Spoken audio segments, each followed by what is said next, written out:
Here's how to export iPhone contacts to Gmail and import them into your Google account in 2026. If this video helps, please like and subscribe for more quick tutorials. This is useful if you're switching phones using Android or want your contacts backed up to your Google account.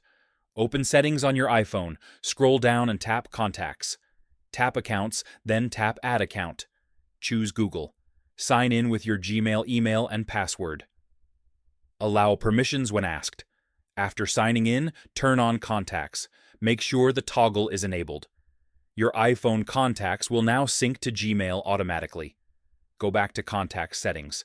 Tap Default Account and select Gmail to save new contacts to Google.